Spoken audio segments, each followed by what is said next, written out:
What is this? I know it says Resident Evil 6 on it, or 6 Resident Evil, but after viewing what's on here, I still have to ask, what is it?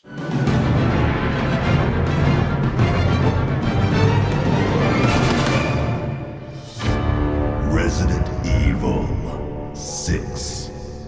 Resident Evil 6 is both really fun and really annoying, so it's not surprising there are reviews out there that praise it and bash it to hell, and of course I'll be doing neither. One positive I can give it right from the start is zombies. Resident Evil 6 actually has zombies in it. Shit. Though it seems kinda strange that I need to point out there are zombies in a Resident Evil game.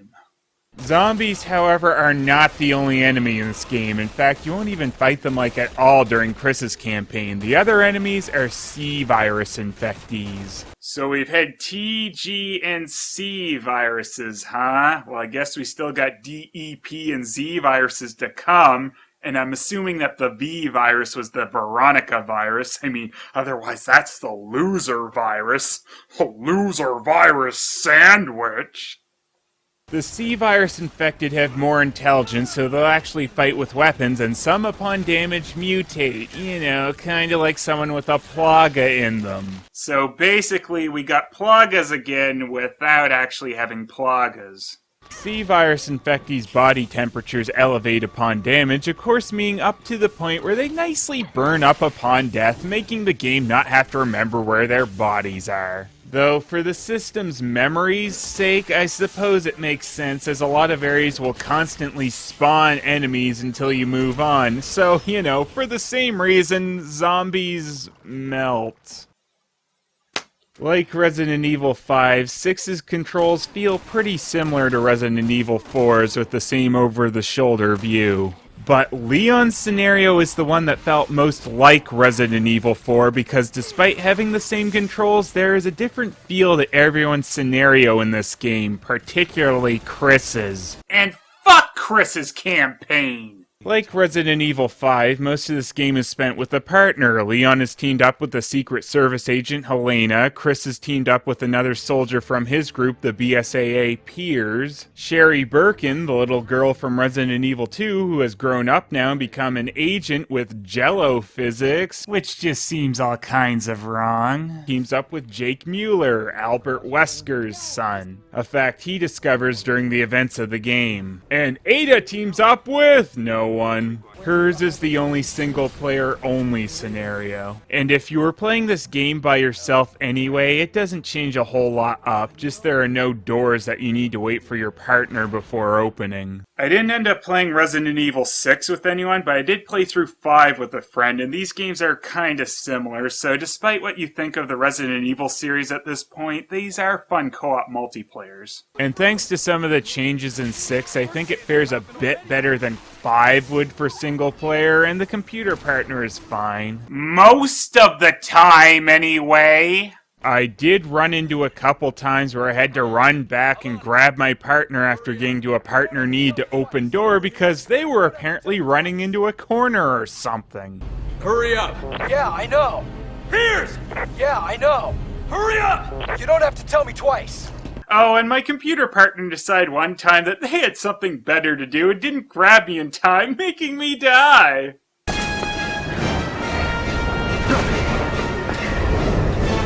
Piers! Roger!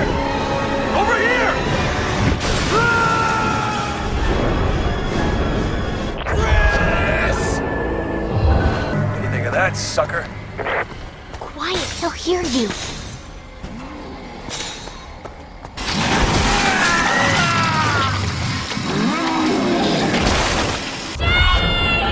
It wasn't a constant problem, but that was a bullshit sandwich. What was a constant irritant to me was getting comboed by an enemy before I had the chance to do anything, and it would happen on the ground a lot too, where if you can't get into aiming mode, you're just stuck. And for that matter, fuck these parts where you had to run around and try and find items while avoiding those enemies that regenerate and won't die. I hated it every time it came up.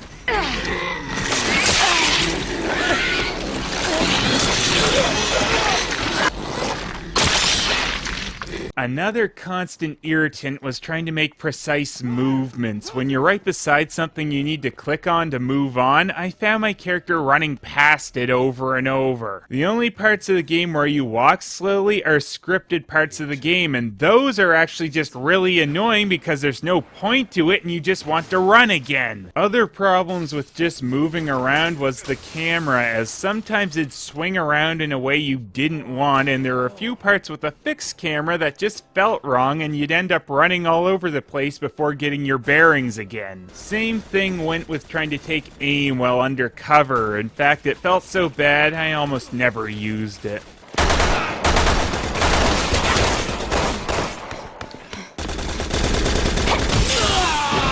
Because maybe taking a hit to run up and kill the enemies quicker was far more worth it to me. Which leads me to one of the things that felt better in this game, the melee attacks. In fact, if Resident Evil was still a survival horror, these would probably be too good, as if you have a good amount in your stamina bar, you can just run up and pummel a lot of the enemies pretty easily. I'd even do this if they had a gun. Just running up and beating them to stop them from shooting was usually a lot quicker than a shootout.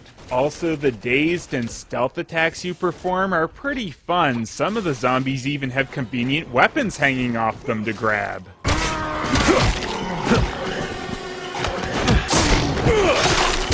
Leon, I think that axe might be really powerful, especially against living things. Better take it with you.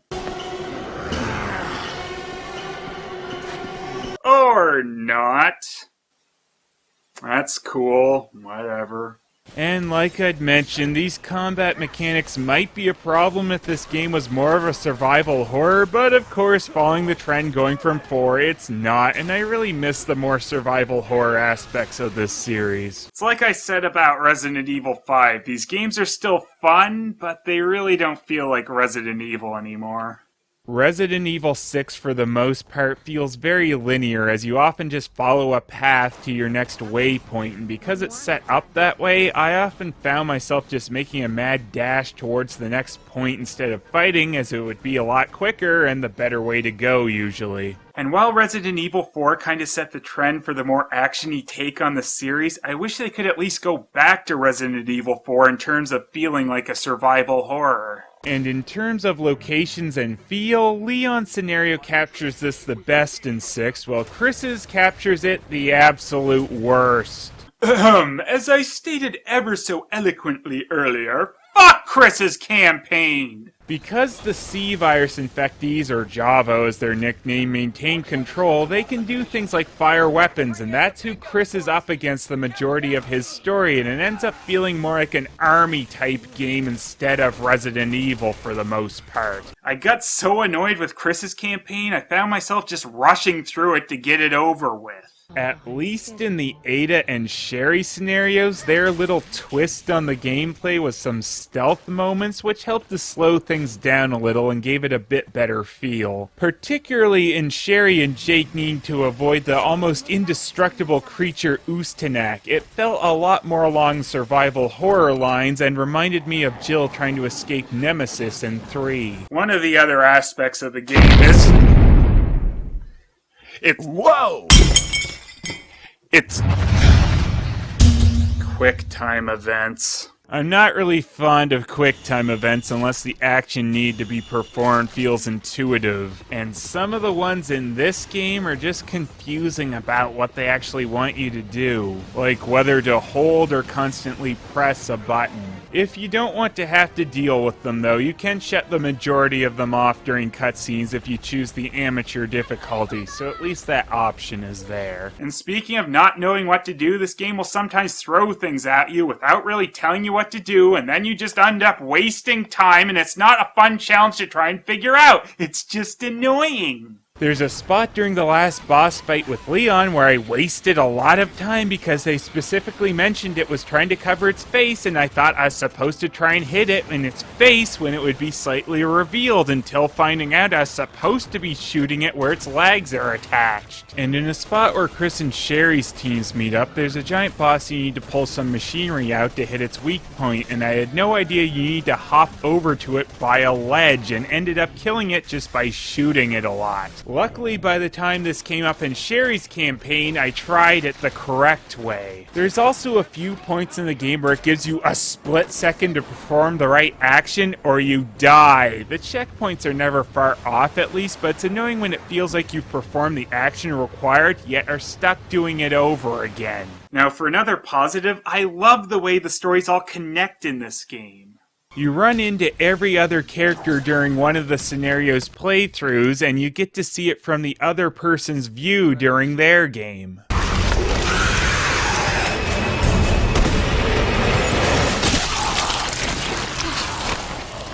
that you? Sherry Birkin. And he must be the host of the C-virus antibody. Looks like they're not alone. Now, for the stories overall, again, I find Chris's to be the weakest. There's a lot of tragedy in it, but it never feels like the characters you're supposed to feel bad about him losing are developed enough for you to really care. Leon's story is pretty solid for the most part, though I feel towards the start he's kind of out of character. Always valued your friendship, Leon. Stay right where you are. Mr. President!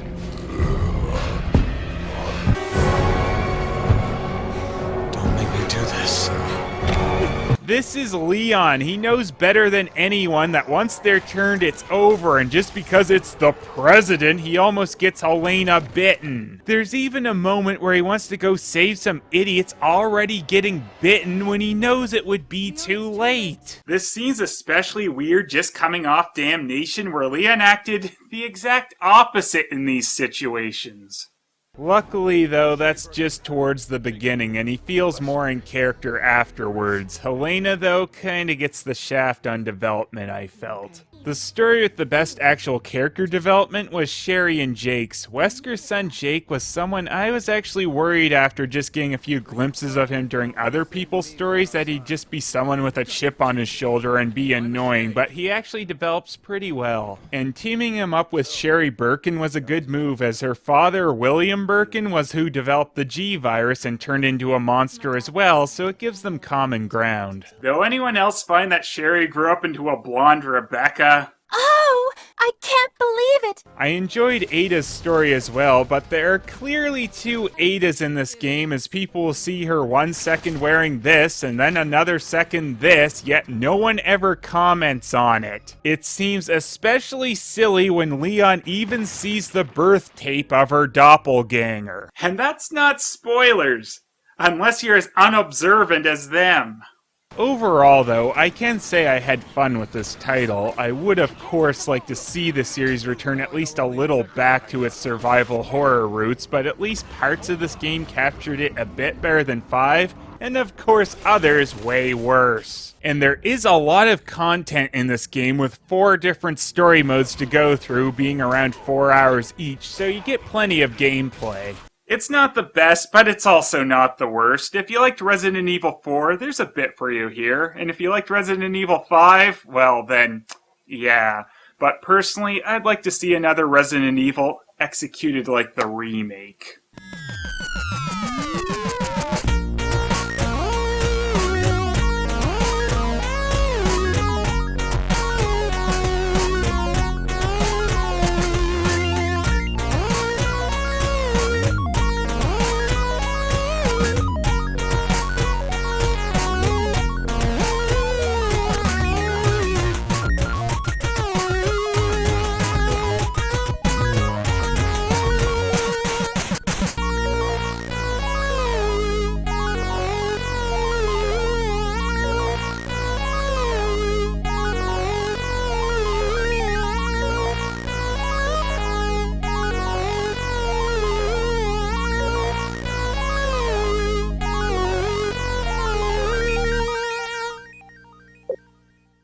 Anyone else find it kind of annoying to get extra games as downloads? I paid over $80 for this. Put it on a damn disc.